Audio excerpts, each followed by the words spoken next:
ಎಲ್ರಿಗೂ ನಮಸ್ಕಾರ. ನಾನು ಡಾಕ್ಟರ್ ಶಿವಮೂರ್ತಿ. ಇವತ್ತು ನಾನು ನಿಮಗೆ ಕೊತ್ತನೂರು ದಿಣ್ಣೆಯಲ್ಲಿರುವಂತಹ ಕೊತ್ತನೂರು ಕೆರೆ ಇದ್ರ ಬಗ್ಗೆ ತೋರಿಸೋಣ ಅಂಥೇಳಿ ಈ ವಿಡಿಯೋ ಮಾಡ್ತಾಯಿದ್ದೇನೆ. ಇಲ್ಲಿ ನೋಡಿ, ಇವತ್ತು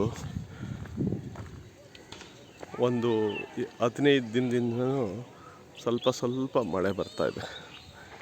ಈ 15 ದಿನದಿಂದ ಬರ್ತಾ ಇರುವಂತಹ ಸ್ವಲ್ಪ ಮಳೆ ಯಾವ ರೀತಿ ಈ ಕೆರೆಗೆ ಏನಾದರೂ ಸಪೋರ್ಟ್ ಮಾಡಿದೆಯಾ ಇಲ್ವಾ, ಈ ಒಂದು ವಿಚಾರವನ್ನು ಇಟ್ಕೊಂಡು ಈ ವಿಡಿಯೋ ಮಾಡೋಣ. ಇಲ್ಲಿ ನೋಡಿ, ನಿಮಗೆ ಕಾಣಿಸ್ತಾ ಇದೆ, ಇಲ್ಲಿ ಈ ಬಂದಿರುವಂತಹ ಮಳೆಯಿಂದ ಯಾವುದೇ ರೀತಿಯಾದಂತಹ ಜಲ ಶೇಖರಣೆ ಆಗಲಿಕ್ಕೆ ಇಲ್ಲಿ ಯಾವುದೇ ಒಂದು ಸಹಾಯ ಆಗಿಲ್ಲ. ಆದರೆ ಮಳೆ ಬಂದಿರಲಿಲ್ಲ ಅಂದರೆ ಈಗಿರುವಂತಹ ನೀರು ಕೂಡ ಕಡಿಮೆ ಆಗಿರೋದು, ಅದು ಸ್ವಲ್ಪ ಕಡಿಮೆ, ಅಂದರೆ ಆ ಒಂದು ಕಡಿಮೆ ಆಗಿದೆ ಅಂಥೇಳಿ ನಾನೀಗ ನಿಮಗೆ ಹೇಳ್ಬೋದು. ಆದರೆ ಇಲ್ಲಿ ಸುತ್ತಮುತ್ತ ಇರುವಂತಹ ಗಿಡಗಳನ್ನು ನೋಡಿದ್ರೆ ಅವು ಭಾಳಷ್ಟು ಸುಂದರವಾಗಿ ಹಚ್ಚ ಹಸುರಾಗಿ ಕಂಗೊಳಿಸ್ತಾ ಇರೋದನ್ನು ನಾವು ಇಲ್ಲಿ ನೋಡ್ಬೋದಾಗಿದೆ. ನೀವೇನಾದರೂ ಈ ಕಡೆ ವಿಹಾರಕ್ಕೆ ಬಂದರೆ ಒಂದು ಒಳ್ಳೆಯ ವಾತಾವರಣವನ್ನು ನೀವು ಅನುಭವಿಸ್ಕೊಂಡು ಸಂತೋಷ ಪಡೋದನ್ನು ನೀವು ಅನುಭವಿಸ್ಬೋದು. ಇಲ್ಲಿ ಈ ಒಂದು ನಮ್ಮ ಕೊತ್ತನೂರು ಕೆರೆಯ ಒಂದು ಭಾಗ ಏನಿದೆ, ಇಲ್ಲಿ ಬಹಳಷ್ಟು ಒಳ್ಳೆಯ ಜಲಸಂಕುಲ ಇತ್ತು. ಈಗ ಸ್ವಲ್ಪ ಕಡಿಮೆ ಆಗಿದೆ. ಆದರೆ ಸಸ್ಯ ಸಂಕುಲ ಮತ್ತು ಪಕ್ಷಿ ಸಂಕುಲ ಎಲ್ಲ ಜಾಸ್ತಿ ಇದೆ. ಇಲ್ಲಿ ಹಲವಾರು ರೀತಿಯಾದಂತಹ ಹಕ್ಕಿಗಳು ವಲಸೆ ಬರ್ತವೆ. ನಿಮಗಿಲ್ಲಿ ಕಾಣಿಸ್ಬೋದು, ಇಲ್ಲಿ ನೋಡಿ, ಅಲ್ಲಿ ಕೂತ್ಕೊಂಡಿರುವಂತಹ ಒಂದು ವಲಸೆ ಬಂದಂತಹ ಒಂದು ಹಕ್ಕಿ ಇದೆ. ಅದು ಸರಿನಾ, ಕಾಣಿಸ್ತಾ ಇದೆಯಾ ನೋಡಿ. ಅದೇ ರೀತಿ ಇಲ್ಲಿ ಹದ್ದು ಕೂಡ ನೆಲದ ಮೇಲೆ ಕೂತ್ಕೊಂಡು ನಿರ್ಭೀತವಾಗಿ ಆಟ ಆಡುವಂತಹ ಒಂದು ವಾತಾವರಣವನ್ನು ಇಲ್ಲಿ ಜನ ಕಲ್ಪಿಸಿದ್ದಾರೆ. ಅವಕ್ಕೆ ಯಾವುದೇ ಒಂದು ಭೀತಿ ಇಲ್ಲದೆ ಆರಾಮವಾಗಿ ಇಲ್ಲಿ ಆಟ ಆಡ್ಬೋದಾಗಿದೆ. ನಿಮ್ಗೆ ಹಿಂದ್ಗಡೆ ಕೆಲವೊಂದು ಹಕ್ಕಿಗಳ ಶಬ್ದ ಕೇಳಿಸ್ತಾ ಇದೆ. ಅದು ನೋಡಿ, ಎಷ್ಟು ಯಾವುದೇ ಆತಂಕ ಇಲ್ಲ, ಭಾಳಷ್ಟು ಖುಷಿಯಾಗಿದ್ದಾವೆ. ಇಲ್ಲಿ ನಿಮಗೆ ಸಿಗೋದಂಥದ್ದು ಏನಂತಂದರೆ ನೋಡಿ, ಹಕ್ಕಿಗಳು ಆರಾಮಾಗಿ ತಮ್ಮ ದಿನಚರಿಯನ್ನು ಅನುಭವಿಸ್ಲಿಕ್ಕೆ ಯಾವುದೇ ಆದಂತಹ ಒಂದು ಅಡ್ಡಿ ಆತಂಕ ಇಲ್ಲಿ ಕಾಣಲಿಕ್ಕೆ ಸಿಗೋದಿಲ್ಲ. ಆದರೆ ನೀರು ಮಾತ್ರ ನೋಡಿ, ಇಲ್ಲಿದ್ದಂತಹ ನೀರು ಅಷ್ಟು ದೂರ ಹೋಗಿದೆ. ಇಲ್ಲಿ ಭಾಳಷ್ಟು ನೀರಿನ ಪ್ರಮಾಣ ಕಡಿಮೆ ಆಗಿದೆ. ಇಲ್ಲಿ ಇರುವಂತಹ ಜನರು ಭಾಳಷ್ಟು ಜವಾಬ್ದಾರಿಯುತವಾಗಿ ತಮ್ಮ ಜವಾಬ್ದಾರಿಯನ್ನು ತೆಗೆದುಕೊಂಡು ಈ ಒಂದು ಸಸ್ಯ ಸಂಕುಲವನ್ನು, ಪ್ರಾಣಿ ಸಂಕುಲವನ್ನು, ಪಕ್ಷಿಗಳನ್ನ ಎಲ್ಲ ಪ್ರೊಟೆಕ್ಟ್ ಮಾಡಲಿಕ್ಕೆ, ಅಂದರೆ ಅವಕ್ಕೆ ರಕ್ಷಣೆಯನ್ನು ಕೊಟ್ಕೊಂಡು ಅವಕ್ಕೆ ಕಾಪಾಡಿಕೊಂಡು ಬಂದಿದ್ದಾರೆ. ಇದು ಇಲ್ಲಿ ನೀವು ಕಾಣಸಿಗುವಂತಹ ಒಂದು ಮಹತ್ತರವಾದಂತಹ ಒಂದು ವಿಷಯವಾಗಿದೆ. ನೋಡಿ, ಭಾಳಷ್ಟು ಉತ್ತಮವಾದಂತಹ ಒಂದು ವಾತಾವರಣ ಇದೆ. ಆದರೆ ಬಂದಿರುವಂತಹ ಮಳೆ ಯಾವುದೇ ರೀತಿಯಾದಂತಹ ಒಂದು ಸಹಾಯವನ್ನು ಮಾಡಿಲ್ಲ.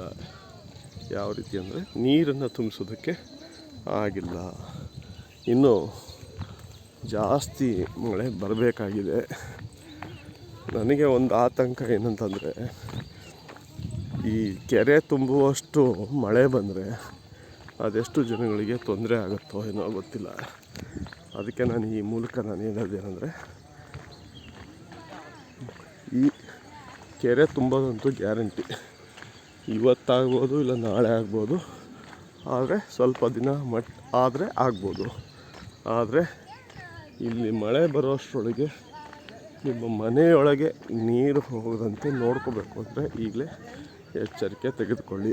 ಯಾಕಂದರೆ ನನಗೆ ಗೊತ್ತಿದ್ದು ಏನೋ ಒಂದು ಇಂಟ್ಯೂಷನ್ ಅಂತ ಹೇಳ್ತಿರೋ ಅಥವಾ ಏನೋ ಒಂದು ನನ್ನ ಮನಸ್ಸಿಗೆ ಅನಿಸುತ್ತೆ, ಇಷ್ಟು ಏನು ಪರಿಸರ ಏನಿದೆ ಇಷ್ಟನ್ನು ಆ ದೇವರು ಕಾಪಾಡಲಿಕ್ಕೆ ಮಳೆಯನ್ನು ಕೊಡ್ತಾನೆ. ಮತ್ತು ಭಾಳಷ್ಟು ಜೋರಾಗಿ ಮಳೆ ಬಂದೇ ಬರುತ್ತೆ ನೋಡಿ.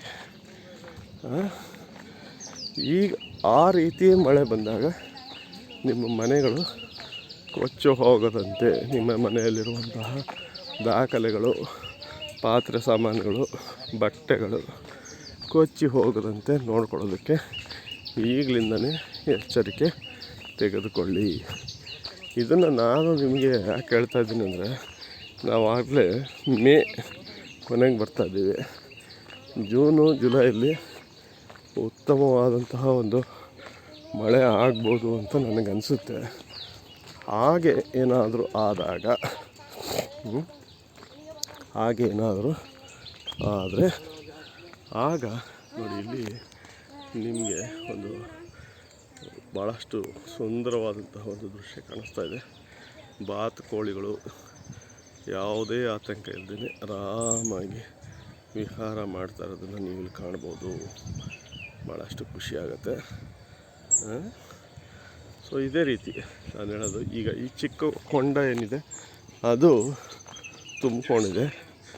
ಆದರೆ ಯಾವಾಗ ಬೇಕಾದ್ರೂ ಮಳೆ ಜೋರಾಗಿ ಬಂದು ನಮ್ಮ ಕೆರೆ ತುಂಬಿ ಹೋಗುವಂತಹ ಒಂದು ಪರಿಸ್ಥಿತಿ ಬರ್ಬೋದು. ಅದಕ್ಕೋಸ್ಕರ ನಾನು ಈಗಲೇ ಹೇಳ್ತಾ ಇದ್ದೀನಿ, ಜನರು ಎಚ್ಚರಿಕೆ ತೆಗೆದುಕೊಂಡು ಅವರ ಒಂದು ಸಂಪಾದನೆಯಿಂದ ಮಾಡಿದಂತಹ ಯಾವುದೇ ಒಂದು ವಸ್ತು, ಬಟ್ಟೆ, ಪಾತ್ರೆ, ಪುಸ್ತಕ, ಮಕ್ಕಳದು ಯಾವುದೇ ಆಗಲಿ ಎಲ್ಲವನ್ನು ನೀವು ಪ್ರೊಟೆಕ್ಟ್ ಮಾಡ್ಕೊಳ್ಳಿ ಅಂತ ಈಗ ನಾನು ನಿಮಗೆ ಹೇಳಲಿಕ್ಕೆ ಇಷ್ಟಪಡ್ತೇನೆ. ನಿಮಗೆ ಇನ್ನೊಂದು ಸುಂದರವಾದಂತಹ ಒಂದು ದೃಶ್ಯವನ್ನು ತೋರಿಸ್ಲಿಕ್ಕೆ ನಾನೀಗ ನೋಡ್ತಾ ಇದ್ದೀನಿ. ನೋಡಿ, ಬಾತುಕೋಳಿಗಳು ತುಂಬ ಚೆನ್ನಾಗಿ ವಿಹಾರವನ್ನು ಮಾಡ್ತಾಯಿದ್ದಾವೆ. ಇದು ನಮ್ಮ ಕೊತ್ತನೂರು ದಿನ್ನೆಯ ಕೆರೆಯ ವಿಶೇಷ. ಅದೇ ರೀತಿ ನಿಮಗೆ ಈ ಕಡೆ ಬಂದರೆ ನೋಡಿ, ಎಷ್ಟು ಒಳ್ಳೆಯ ಗಿಡಗಳನ್ನು ಇಲ್ಲಿ ಹಾಕಿದ್ದಾರೆ. ಚೆನ್ನಾಗಿ ಉಟ್ಕೊಂಡಿದ್ದಾವೆ. ಆಮೇಲೆ ಉತ್ತಮವಾಗಿ ಬೆಳೀತಾ ಇದ್ದಾವೆ. ಇದನ್ನೆಲ್ಲ ನೋಡಿದ್ರೆ ಇವೆಲ್ಲ ದೊಡ್ಡವಾಗ್ಬಿಟ್ರೆ ಒಳ್ಳೆ ಕಾಡಾದಂಗೆ ಆಗುತ್ತೆ. ಇದೇ ರೀತಿ ಆ ಕಡೆ ನೋಡೋಣ. ನಿಮ್ಗೆ ಇನ್ನೂ ಒಂದು ಸುಂದರವಾದಂಥ ಒಂದು ದೃಶ್ಯವನ್ನು ತೋರಿಸ್ಲಿಕ್ಕೆ ಈಗ ಬರ್ತಾ ಇದ್ದೇನೆ. ಇಲ್ಲಿ ನೋಡಿ, ನಿಮಗೆ ಬಹಳಷ್ಟು ಸುಂದರವಾಗಿ ಕಾಣುವಂತಹ ಈ ಹೂವಿನ ಗಿಡ, ಮರ ನೋಡಿ, ಎಲ್ಲಿ ನೋಡಿದರೂ ಹೂವುಗಳಿವೆ. ಎಲ್ಲಿ ನೋಡಿದರೂ ಹೂವು. ಪೂರ್ತಿ ಈ ಗಿಡದಲ್ಲಿ ಹೂವು ಅಂದರೆ ಹೂವು. ಹೂವೇ ಹೂವೇ ಹೂವೇ ಹೂವೇ ಅಂತ ಈ ಗಿಡವನ್ನೇ ನೋಡಿ ಬರೆದಂತಿದೆ. ನೋಡಿ ಎಷ್ಟು ಸುಂದರವಾದಂತಹ ಒಂದು ಗಿಡದಲ್ಲಿ ನಿಮಗೆ ಬರೀ ಹೂವುಗಳೇ ಕಾಣಿಸ್ತಾ ಇದ್ದಾವೆ. ಇದು ಒಂದು ಉತ್ತಮವಾದಂತಹ ಒಂದು ದೃಶ್ಯ. ನೀವೆಲ್ಲರೂ ಕಣ್ಣು ತುಂಬಿಕೊಂಡು ಖುಷಿ ಪಟ್ಟಿದ್ದೀರಿ ಅಂತ ನಾನು ಅಂದ್ಕೊಂಡಿದ್ದೇನೆ. ಇದು ಇವತ್ತಿನ ಒಂದು ವಿಶೇಷ ಅಂತಲೇ ಹೇಳ್ಬೋದು. ನಿಮಗೆ ಈ ಒಂದು ಶುಭ್ರವಾದಂತಹ ಒಂದು ವಾತಾವರಣದಲ್ಲಿ ಮುಂಜಾನೆಯಲ್ಲಿ ವಿಹಾರಕ್ಕೆ ಬಂದರೆ ಖುಷಿ ಆಗೋದಂತೂ ಗ್ಯಾರಂಟಿ. ಆದರೆ ಈ ಒಂದು ಪರಿಸರವನ್ನು ನಾವು ನೋಡ್ಕೋಬೇಕು. ನೋಡಿ, ಎಷ್ಟು ಕಸಗಳನ್ನೆಲ್ಲ ತೆಗೆದು ನೀರಲ್ಲಿ ಬಿದ್ದಿರುವಂತಹ ಕಸವನ್ನು ಬೇರ್ಪಡಿಸಿ ಹಾಕಿರುವಂತಹ ಒಂದು ಜಾಗ ಇದು. ಹೀಗೆ ನೀವು ಕೆರೆಯಲ್ಲಿ ನೋಡಿದರೆ ಎಲ್ಲವೂ ಸಿಗುತ್ತದೆ. ಇದು ಒಂದು ಉತ್ತಮವಾದಂತಹ ವಾತಾವರಣ ಇದೆ. ನಿಮಗೆ ಈ ವಿಡಿಯೋವನ್ನು ನೋಡಿ ಏನು ಅನ್ನಿಸ್ತು, ಏನು ನಾವು ಎಚ್ಚರಿಕೆಯನ್ನು ತೆಗೆದುಕೊಳ್ಬೇಕು ನೋಡಿ. ಭಾಳಷ್ಟು ಸುಂದರವಾಗಿ ವಿಹಾರ ಮಾಡ್ತಿರುವಂತಹ ಒಂದು ಹಕ್ಕಿ. ಈ ಒಂದು ವಾತಾವರಣವನ್ನು ನಾವು ಯಾವ ರೀತಿ ಕಾಪಾಡಬೇಕು, ಮುಂದೆ ಯಾವ ರೀತಿ ನಾವು ನಮ್ಮ ಜೀವನವನ್ನು ನಡೆಸ್ಕೋಬೇಕು, ಮತ್ತು ಈ ಪರಿಸರಕ್ಕೂ ಹಾನಿ ಆಗದಂತೆ ನಮಗೂ ಹಾನಿ ಆಗದಂತೆ ಈ ಪರಿಸರದ ಜೊತೆಗೆ ಯಾವ ರೀತಿ ಹೊಂದಿಕೊಂಡಿರಬೇಕು ಅನ್ನೋದನ್ನು ಕಮೆಂಟ್ ಮಾಡಿ ತಿಳಿಸಿ. ಹೀಗೇ ನನ್ನ ವಿಡಿಯೋವನ್ನು ನೋಡ್ತಾಯಿರಿ. ಈಗ ಬೀಳ್ಕೊಡ್ತಾ ಇದ್ದೇನೆ. ನಾನು ಡಾಕ್ಟರ್ ಶಿವಮೂರ್ತಿಯ ಕೊತ್ತನೂರು ಕೆರೆಯಿಂದ. ನೋಡಿ, ಇಲ್ಲಿ ನಿಮಗೆ ಇದು ಕೊನೆಯ ದೃಶ್ಯ ನೋಡಿ. ಎಷ್ಟು ನೀರು ಒಳಗೋಗಿದೆ ಅಂದರೆ ಅಷ್ಟು ದೂರ ಹೋಗಿದೆ. ಈ ದಡ ಬಿಟ್ಟು ಏನಿಲ್ಲ ಅಂದರೂ 20 ಅಡಿ ದೂರ ಹೋಗಿದೆ. ಅಟ್ಲೀಸ್ಟ್ 20 ಅಡಿ ಮೇಲಿರಬೇಕಾದಂತಹ ನೀರು 20 ಅಡಿ ದೂರ ಹೋಗಿದೆ ಕಂಠದಿಂದ. ಕೆರೆಯ ಕಂಠದಿಂದ ಒಳಗೋಗ್ಬಿಟ್ಟಿದೆ. ಇದು ನಿಮಗೆ ಇಲ್ಲಿ ಕಾಣಸಿಗುವಂತಹ ಒಂದು ದೃಶ್ಯ. ನೀರು ಎಷ್ಟು ತುಂಬಬೇಕು ನೋಡಿ, ನೀವೇ ಲೆಕ್ಕ ಹಾಕಿ. ಮಳೆ ಬಂದರೆ ಯಾವ್ಯಾರನ್ನ ಕೊಚ್ಕೊಂಡು ಹೋಗಿ ಇಲ್ಲಿ ನೀರು ತುಂಬುತ್ತೋ ನನಗಂತೂ ಗೊತ್ತಿಲ್ಲ. ಆದರೆ ನನ್ನ ಒಂದು ಅನಿಸಿಕೆ ಏನಂದರೆ ಮಳೆ ಜೋರಾಗಿ ಬಂದೇ ಬರುತ್ತೆ. ಯಾಕಂದರೆ ಒಂದು ಸಮತೋಲನ ಕಾಯ್ಕೋಬೇಕಲ್ಲ ಪರಿಸರ. ಹೌದಲ್ವ? ಪರಿಸರವನ್ನು ನಾವು ಯಾರು ಎದುರು ಹಾಕ್ಕೊಂಡು ಜೀವನ ಮಾಡಲಿಕ್ಕೆ ಸಾಧ್ಯವಿಲ್ಲ.